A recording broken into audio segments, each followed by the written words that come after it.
Bom dia, a paz do Senhor Jesus, Deus abençoe a todos.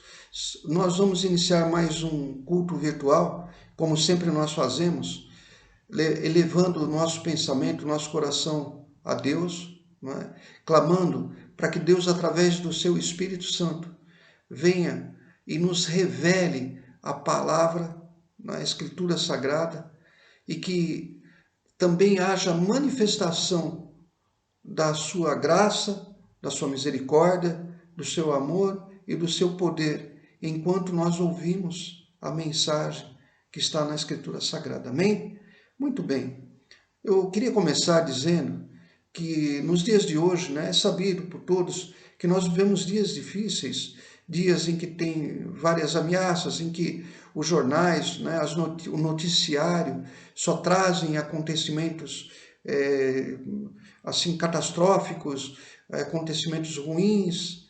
Então é muito difícil nós termos assim momentos de tranquilidade, momentos de sossego, momentos em que nós estamos com a nossa vida assim em paz.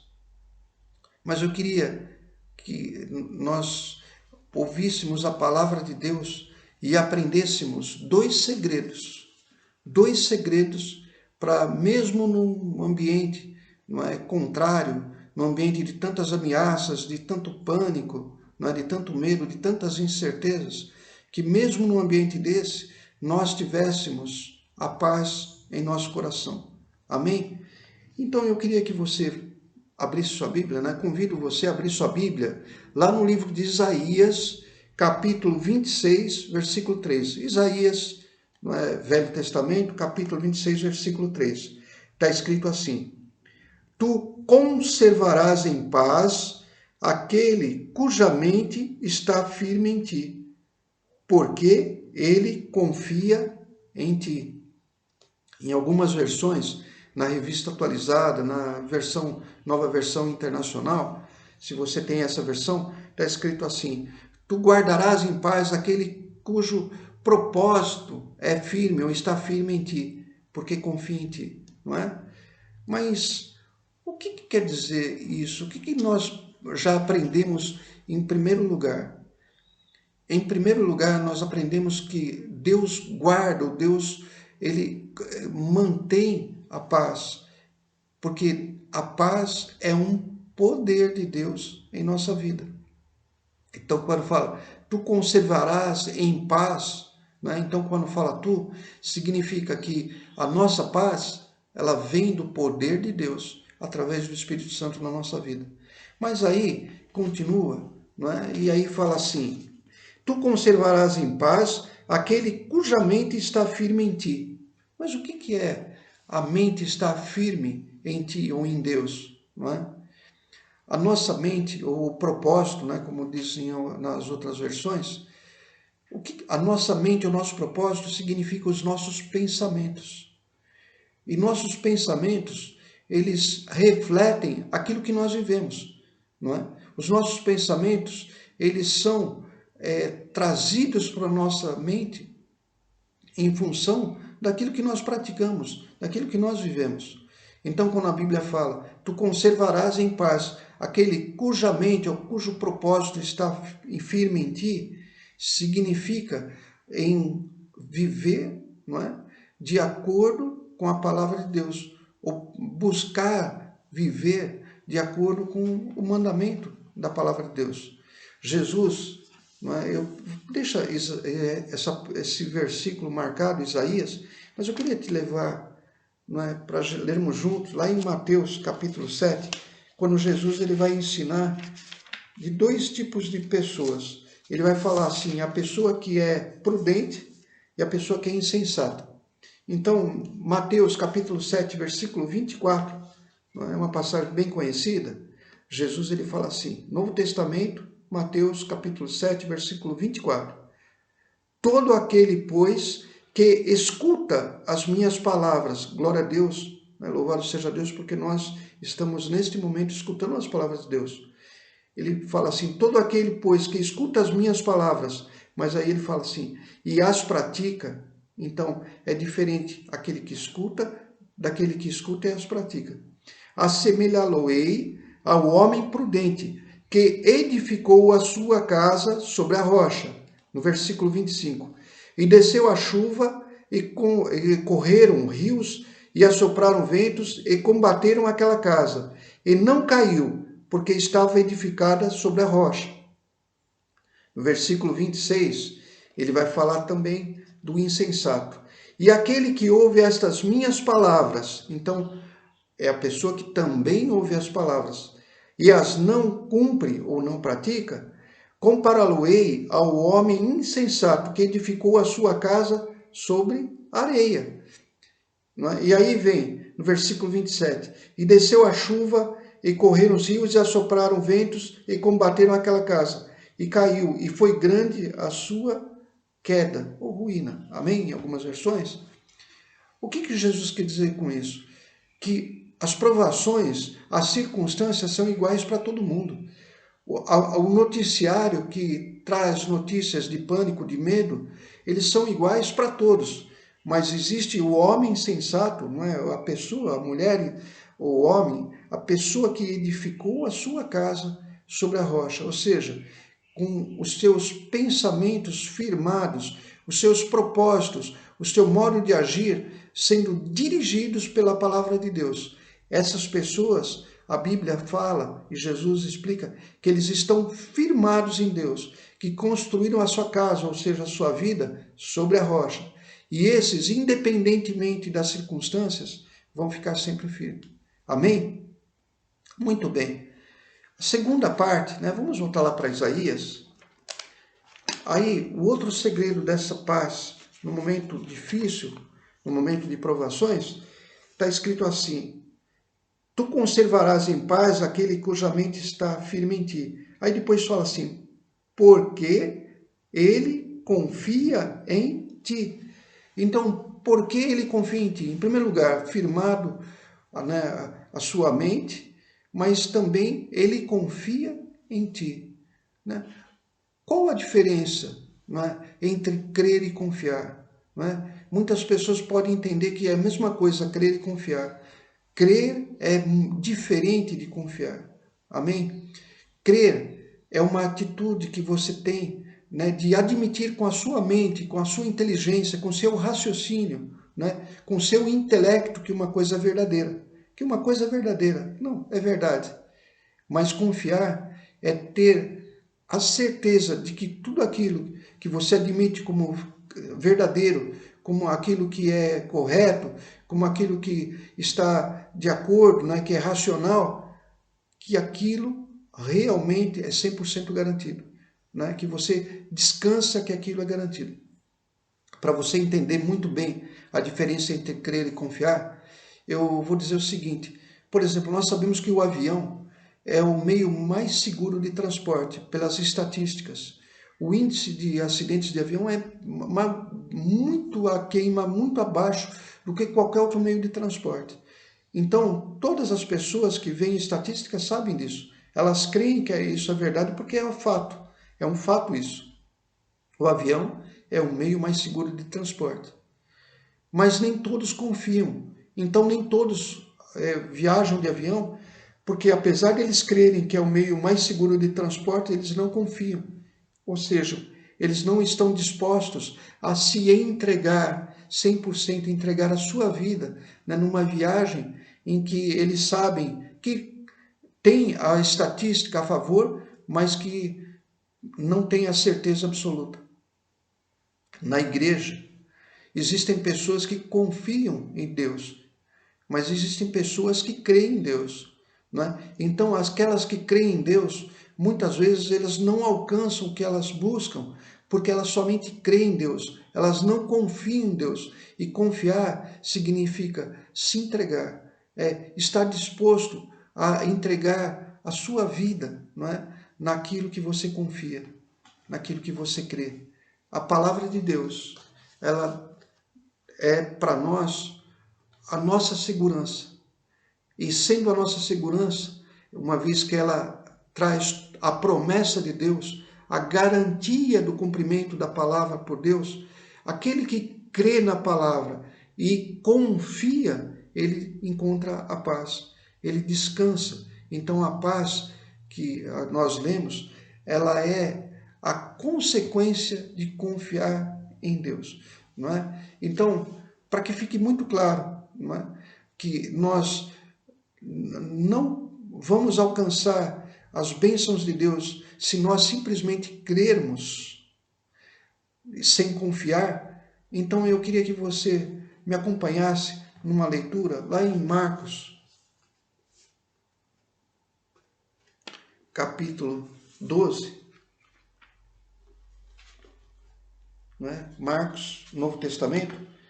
Essa passagem que eu vou ler, ela também está no livro de Lucas, capítulo 10, versículo 26, está em Mateus, capítulo 22, versículo 37, mas vamos ler em Marcos. Então, Marcos, capítulo 12, versículo 30, está escrito assim: Jesus, quando ele foi indagado, né, por um escriba a respeito de que, assim, de como se herda o reino dos céus, ele responde assim: amarás, pois, ao Senhor teu Deus de todo o teu coração e de toda a tua alma e de todo o teu entendimento e de todas as tuas forças. Este é o primeiro mandamento. Em outras passagens está de todo o teu pensamento. Amém?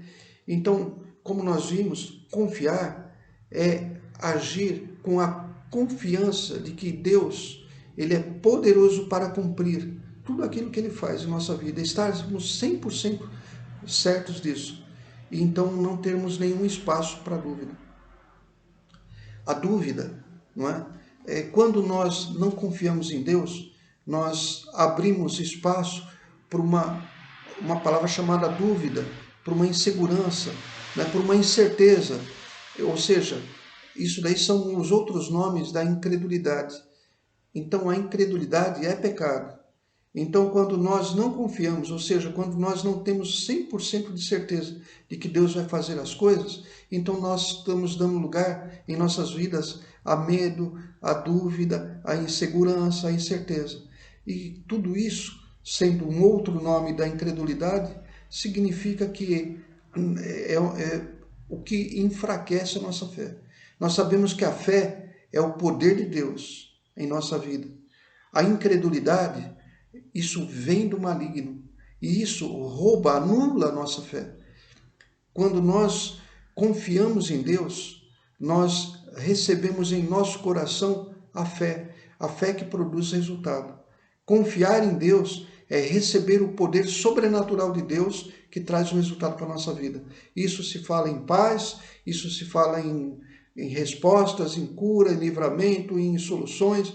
Aquilo que nós buscamos, aquilo que nós necessitamos, nós alcançamos com a confiança que nós temos nele. Amém? Muito bem. Você pode falar assim, mas pastor, eu pensava que somente crer não fosse o suficiente, não é? Eu vou pedir para você, em Marcos ainda, não é? Lá no capítulo 9, voltando um pouquinho para trás, aí você vai encontrar uma outra passagem que ela, no capítulo 9, no versículo 14, retrata uma situação, um relato de um pai que tem um filho lunático, ou seja, um filho possesso, né, pelo demônio, e que ele vai até os discípulos buscarem o auxílio, né, para que os discípulos pudessem expulsar o demônio. Isso começa em Marcos capítulo 9, versículo 14, né?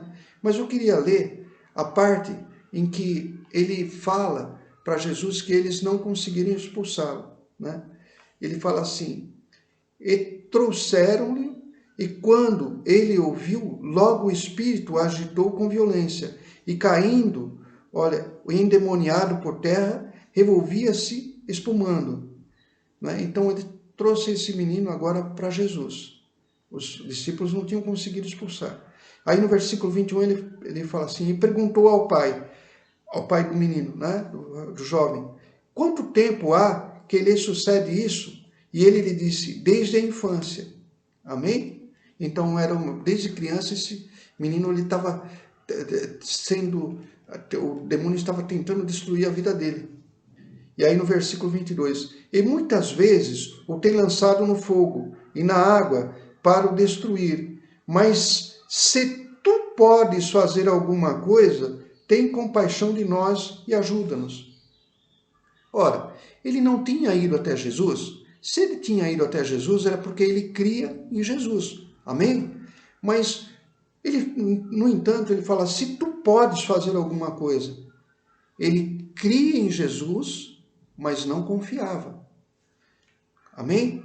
E aí no versículo 23, Jesus ele rebate com a mesma palavra que ele usou. Ele fala assim, e Jesus disse-lhe, se tu podes crer,